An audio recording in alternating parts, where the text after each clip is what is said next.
да ги користи од обновливи извори, значи од нашите фотоволтаични панели кои се поставени на кровот на самата фабрика. Оваа година ќе направиме презентација која е во интерес на темата која што претходно беше исто така начната, доделот на производи кои што се градуваат или аплицираат за производба на депони, производба на одлагалиштата на рудниците, во делот на заштита на животната средина. Преку нашата керка фирма Бизнес Центар Радинг, тие производи се пласираат заедно со нашиот партнер од Словенија, Белмонт Инженеринг. Ќе му дадам збор на господинот Горас Чопек од Словенија, подетално да ги објасни овие производи и нивната функција. Hvala puno, drage dame i gospodo, drago mi je što sam danas pozvan ovde da vam predstavim nekoliko materijala, odnosno 2-3, koje će doći veoma skoro i već dolaze na vaše područje u smislu ugradnje u rudnicima, u deponijama, komunalnim deponijama, znači zaštita prirodne sredine, zaštita podzemnih voda i tako dalje. Samo da vidim, ja tu mičem sam, ja. Tu. Geosintetici, ako vam je poznato, su razvijeni da bi olakšali i ubrzali rad. Znači, sa upotrebom geosintetika došli smo do faze kad smanjujemo upotrebu prirodnih materijala, kod izgradnje recimo puta, stavimo geomrežu, uštedimo 20 cm prirodnog materijala, tampona i naravno na velikim površinama to su velike uštede. Bentonitske folije u koje danas konkretnije ulazimo već se primenjuju naravno na odlagalištama svugde po Europi već godinama i kod vas je to sad praksa, a i ovde u Makedoniji imamo sad aktivan jedan veliki projekat gde se to ugrađuje.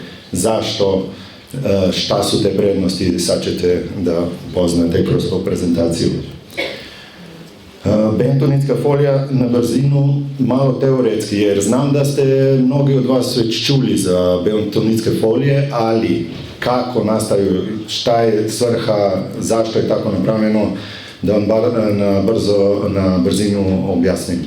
Ja se izvinjavam, moj srpski i malo umešan sa slovenački, možda će na kraju ispasti malo makedonski, ne znam. Ali u svakom slučaju bentonitske folije su rađene iz 2 sloja geotekstila, tkanog, nosećeg i netkanog sa površine. Na tkani geotekstil stavlja se bentonitna prašina, preko njega netkani geotekstil i prolazi kroz mašinu gde hiljade i hiljade igala veoma brzo provlači ove niti iz geotekstila kroz materijal. Ovde se termički obrađuje i sprečava da kasnije, kad dođe voda do bentonitske folije, ta ne bubi previše. Proizvođači koji rade, evropski proizvođači bentonitske folije uglavnom koriste prašinu iz ekvatorijalnog pojasa zemljanog. To su milijune godine stare vulkanske prašine sa tendencijom 12, 13, 14 puta ekspanzije. To je veoma značajno jer bentonit kasnije kad ga mi upotrebljavamo, kad ga zatrpamo i opteretimo, kad do njega dođe voda, on nabubri i pretvara se, da kažem, u neku vrstu želatine, samo malo, neku vrstu želatine koja postaje nepropusna za vodu. On ne može da ekspandira pošto je opterećen, ali on se kompaktira unutra i postaje otporan čak i na dosta visoke pritiske vode zbog vodnih stubova u hidrogradnji ili na deponijama i tako dalje. Znači, dolje vam je primjer kako izgleda jedna folija kad je jednom odradila i bila prepojena sa vodom. Još jedna prednost bentonita, on hoće brže nego ja. Tako da, još jedna prednost bentonita je u tome da ima sposobnost samo za punjenja. Znači, ako ga mi uštetimo prilikom ugradnje, da ga presečemo sa nečim, da radniku padne nešto, preseče bentonit, kasnije kad bude on između dva sloja i ekspandira, on sam zatvori otvore i vidite do 2 cm u roku 24 sata. Toliko mu obično i treba da nekako nabubri do kraja 24 do 48 sati. Znači, to sam prije pomenuo, natrium bentonat koristi se najčešće za proizvodnju, ne znam zašto to hoće da ide samo. Šta je bitno kod tih materijala i šta zapravo je moj posao, da još napomenem, moj posao je, mi zastupamo sa firmom jedno 15 evropskih proizvođača geosintetika, različitih, pokrivamo ceo rang geosintetike. Što je najbitnije, moj posao je da idem do projektanata. Projektanti treba da znaju koji materijal, kada, zašto baš taj, jer i u bentonitima ima bezbroj varijanti, različite jačine geotekstila, debline, težine i tako dalje. Tu treba da dođe do prave odluke i kad to napravimo na vreme za neki projekat, taj projektant ide, ne znam, recimo do direktora rudnika i predstavimo to i ako on na kraju kaže super momci, to ste dobro odradili i uštedili ste na kraju još pare sa ugradnjom, sa upotrebom prirodnih materijala, onda smo na pravom putu. Ali treba voditi računa da je najznačajnije i najpotrebnije da se radi sa projektantima od početka projekta. Ovdje su primjeri kako se pravilno ugrađuje, možda za vas ne toliko interesantno jer ne ugrađujete sami, ali u svakom slučaju treba voditi računa o preklopima, kad dođe do nekih oštećenja, kako se to pravilno zakrpi. Ne znam zašto ovo ide kao prezentacija samo, ali nema veze. Da. Znači, kanali, ankerni kanali u vrh kusine treba da budu dovoljno duboki, dovoljno široki, sve se to matematički može izračunati i to su one odluke na početku. Ako projektant dobro predvideo, vi na kraju nećete imati problema na dugim i velikim nagibima i tako dalje. Pravilno polaganje, preklopi, materijali su više manje već naznačeni. Ako očekujemo posedanja, mi znamo da ćemo još malo više preklopa i tako dalje. Sve to znaju, trebaju znati ljudi koji polažu foliju. Ovako to izgleda. Naravno, treba voditi računa prilikom isporuke materijala o svemu i u samom transportu i kasnije u skladištenju i čekanju da ide na gradilište. Par primjera upotrebe bentonitskih folija stvarno je veoma širok spektar od hidrogradnje, komunalnih deponija, željeznica, zaštitnih nasipa i tako dalje.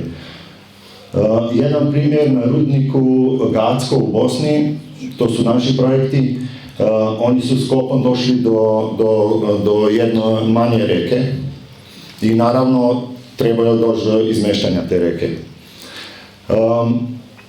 Oni nisu imali mjesta drugdje nego na svojem odlagalištu, ali odlagalište nije kompaktan materijal, on bi propuštao voda, znači treba neki projekat da se radi i projekat je bio beton sa kamenom.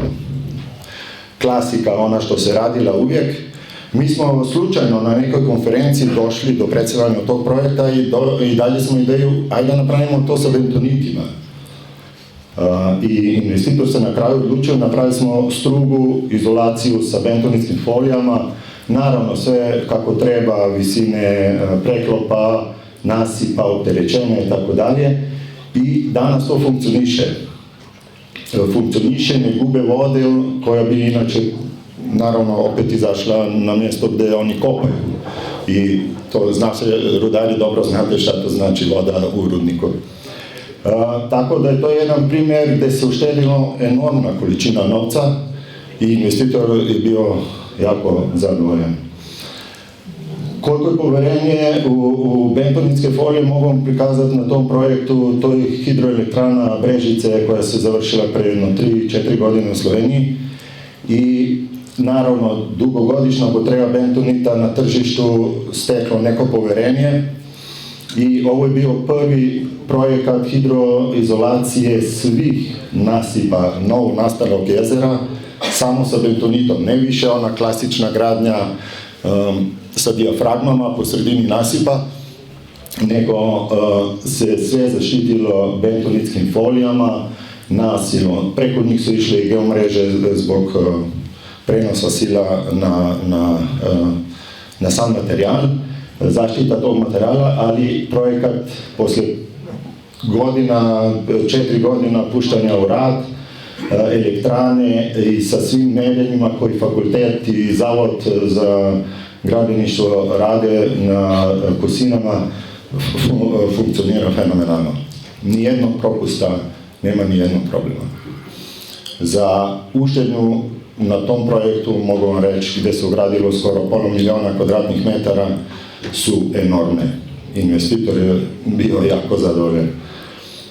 Ovako danas izgleda kad je završeno. Drugi materijal s kojim ćete se sretati, ja mislim, dosta u bliskoj budućnosti i već se neki srećete, su drenaže.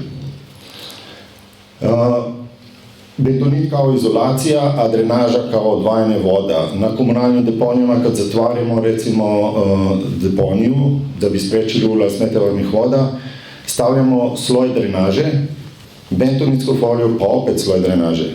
Donja skuplja plin, gas, odvodi ga na paljenje ili bilo gde, kakav je sistem, gornja prihvata meteorne vode i opet odvodi te vode sa gradilišta, odnosno deponije i ne stvara novih zagađenih voda. Veoma jednostavno rješenje. Nekad se sve to radilo sa folijama, danas se zatvaranja u Evropi više ne rade, skoro ne rade sa folijama nego sa bentonitskim folijama. Dosta su jeftinije i nema varenja, ona se polaže samo na preklope, pa je zbog toga i jako brzo se radi. To je primjer jedne Kosine. Imamo bezbroj drenažnih folija. Mi smo se tu sreli sa jednim projektom gde su bile specifikacije u projektu navedene. I kad pogledaš projekat, kažeš, pa tu bi se moglo još nešto uraditi, tu bi se moglo menjati. Zapravo za takav projekat ne trebamo toliki pretok vode, odnosno jedno smo došli do toga, ne, nije dovoljno jaka, jer imamo različitih debljina, različnih tvrdoća. Jer mi to polažemo između dva mehka sloja, mehki, tvrdi sloj, sve to je značajno i mi s projektantima sve to sagledamo i na kraju odlučujemo za pravi. Šta znači pravi? Ne samo da tehnički funkcionira, najbitnije je da je pravi u smislu da ne platite nešto što ne trebate. I to je za svaki posao danas veoma značajno. I komunalne deponije koje su javne, znači za opštine, za ministarstva, a i za privatne poslove, rudnike i tako dalje. Ovdje je samo jedan primjer drenažne folije koja ima 3 materijale, odnosno 3 funkcije u jednom. Drenaža stavlja se na foliju, HDP geomembranu, drenažni deo, ojačitveni deo koji sprečava da bi kasnije na Kosinama zemlja koju stavljamo preko skliznula dole i gore 3D mreže koje sprečavaju, odnosno povećavaju ugao trenja između zemlje i folije. To je jedinstven materijal koji zastupamo jednog proizvođača i jedini smo na tržištu sa takvim materijalom. Naravno, sa projektantom, kad spremamo projekat, dogovaramo sve detalje od preklapanja, načina preklapanja, koliko da se preklapa, kako se oštećenja popravljaju, kako treba da se kasnije preko stavlja materijal koji treba da bude odložen i tako dalje. Primjeri polaganja, geotekstil se termički obrađuje, spaja se da nam do prilike zasipanja vetar ne odnese materijal i sl. drenaže, tu je jedan primjer projekta Železare Jesenice, svi više manje dodali znate, u Sloveniji njihov industrijska deponija, kako su samo sa površinskim drenažama skuplja kad pada kiša voda, znači stvarno ne ulazi u samo jedro, nego preko bentonita i drenažne folije odvajamo vodu, ide tamo u Savu, a sva ostala zagađena voda na prečišćavanje. Specifikacije. To je alfa i omega svega. Znači, kad smo mi u dogovorima sa investitorom, odnosno projektantom, mi vodimo računa šta treba da stoji, jer kad bude javni tender, kad se budu javljali različiti proizvođači, značajno je da znaju šta, koji materijal, jer tu dolazi, ako nije dobro specificirano, dolazi do spekulacija, onda se naravno dobavlja materijale koji nisu odgovarajući i kasnije kad ima problema, ima naravno i puno troškova.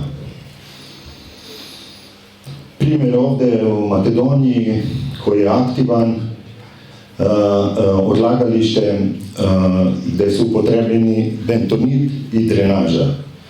U jednom delu su bentoniti, gornje sloje drenaže, u jednom delu su i dole drenaža i gore. Veoma zanimljiv primjer koji se sada primjenjuje u vašoj okolini. Priprema podloge. Pitanja su odmah, kad je projekat krenuo, je to ok? Ne, to nije ok. I treba naći pravi način i pravu pripremu podloge, jer da bi stavljali materijale koji nam stvarno uštede mnogo prirodnog materijala i ekonomski su opravdane, trebamo voditi računa da ne dolazi do odšteta, jer onda nismo napravili ništa. Znači, tu krene u samom početku priprema, peglanje, znači da bude spremno kako treba. Ovdje čak, da kažem, su napravili klizište, ali super, stvarno su lepo pripremili teren. I onda krene polaganje po svim propisima i redosledu koji se predlaže. Ovako otprilike to izgleda. Kasnije već se odlaga materijal koji treba da se na ovoj deponiji uloži. Folije. Sve deponije, komunalne barem, treba da imaju pored ili bentonita ili prirodne gline još geomembrane. 1 metar, propis evropski je 1 metar prirodne gline kompaktirane, onda dođe geomembrana. A ili 49 cm kompaktirane zemlje i sloj ovoga. Zamislite, 1 metar prirodne gline treba od negde dovesti, iskopati, dovesti. Tu su na površini od 100.000 kvadrata jedne velike deponije, ogromne, hiljade kamiona koji treba da dođu. Ili jedan pun kamion koji donosi 5.000 kvadrata, pa si izračunamo 1000 kamiona prema 20 kamiona da dođu na gradilište da se to položi. Koliko je to efikasno vremenski, koliko je to efikasno ekonomski, možete si sami zamisliti ili izračunati. Što je najbitnije, mi sve folije koje prodajemo na tržištu ovdje jugoslovanskom, sami ex-jugoslovanskom, sami ugrađujemo. Želimo da to radimo jer onda možemo da damo garanciju i na ugradnju i na materijal. Ja sam baš ponosan da radimo sa ekipom izvođača, varioca, siguran sam najboljom ekipom na ovom području, širem ex-jugoslovanskom području. Tamo čak sedi naš kolega, predstavnik te firme i to je najbitnija stvar. Ako ti uložiš milijune u jednu deponiju, a ne vodiš računa ko ti to ugrađuje, da li je iskusan, da li je popravio sve što se oštetilo, jer ima i toga, naravno, to je posao, to su mašine, sve se događa. Znači, ako neko to ne sagleda, na kraju ti curi voda gdje ne bi smjela, nisi ništa napravio. Znači, to je jedan od faktora najbitnijih što se tiče ugradnje geosintetike. To su sve naše, ove slike koje vide su sve naše projekte odrađeni neki pre par godina, neki prošle godine recimo. Po rudnicima radimo Gacko u Bosni, Kolubara u Srbiji, Taložnici, isto Kolubara, Kostolac, ogromne površine ugrađenog materijala, folije ispod njih, bentoniti, zaštitni geotekstili i tako dalje. Samo nekoliko primjera da steknete utisak šta su to površine i zašto treba voditi računa da nemate tu na stotine i hiljade rupa kroz koje bi onda curilo. Ekipe za ugradnju su bistvo. U stanarima isto radimo, sad za mjesec dana krećemo 4. kasetu da radimo za njih. Zatvaranje ili izgradnja novih deponija, to nam je primaran posao, s time se bavimo svakodnevno. Ako su tu neki projektanti koji se bave, slobodno nam se obratite, tu stvarno imamo 20 godina iskustva. Ja sam u tom poslu 25 godina i prošli smo od onoga da smo krenuli sa geotekstilom, koliko grama ima, mada znate da nije podatak za geotekstil koliko grama ima, nego koliko je njegov probodna čvrstoća, koliko je njegovo rastezanje i tako dalje. Ali na ovom području još uvijek stali 200 grama. Dobro, 200 grama, ja mogu da vam prodam jedno 20 različitih 200 grama geotekstila. To su sad ti veliki projekti, deponiju 2 godine unazad završili u Zadru i tako. Geomreže sam prije pomenuo, u rudarstvu isto veoma upotrebljivo, gdje su vam prilazni transportni putevi, imate na jesen, na zimu, na proljeće ovakve probleme, kako jednostavno se rješava s polaganjem geomreže koje uopšte nije skupa, a sastavljamo malo tampona, preko nje vi dolazite do prolaznih puteva. Onda i putogradnja, željeznice, armirani nasipi, sve su to naši projekti, ovdje sarađujemo s projektantima i sa izračunima, preporukama i tako dalje. I na kraju još materijal protiverozijska zaštita, znači vi na kraju zatvorite neka područja, zatravite, imate probleme sa odnašanjem vode, imamo tridimenzionalne mreže, gore su na stolu, na digitalnom stolu uzorci da steknete utisak kako to izgleda. Šta je suština? Veoma jednostavno i efikasno rješenje. To stavimo na površinu, na dužim kosinjama, tamo vidite primjer gdje voda kad dobije brzinu odnaša materijal. Kad postavite 3D mrežu i malo zemlje preko i zatravite, dođe do toga.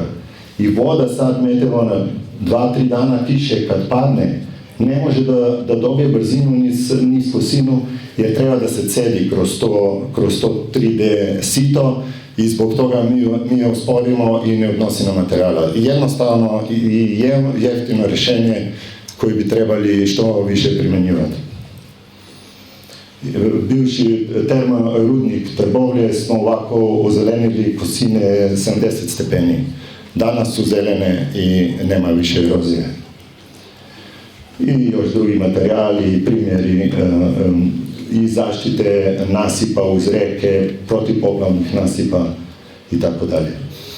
Znači, to je tema u kojoj mogu pričati danima ili satima, ali htio sam na brzinu da steknete utisak koliko su to upotrebljive stvari, da su bile urađene, da se uštedi pare i vreme, da su investitori u plusu i da je posao lakše i pod većom kontrolom kvalitetno odrađen. Jer kad pratite kvalitetu polaganja tih materijala, imate sasvim drugi uvid nego kad pratite ugradnju 1 metra gline koji neko ugrađuje danima i danima i danima, a tamo faktički nema kontrole. Ovo se može sve iskontrolisati. Ništa, ako sam bio predug, se izvinjavam, hvala puno. Mi smo tu, ako imate nekih pitanja, kompanija Adding s kojom sarađujemo, rado ćemo vam dati sve informacije i kasnije mailovima i tako dalje. Hvala.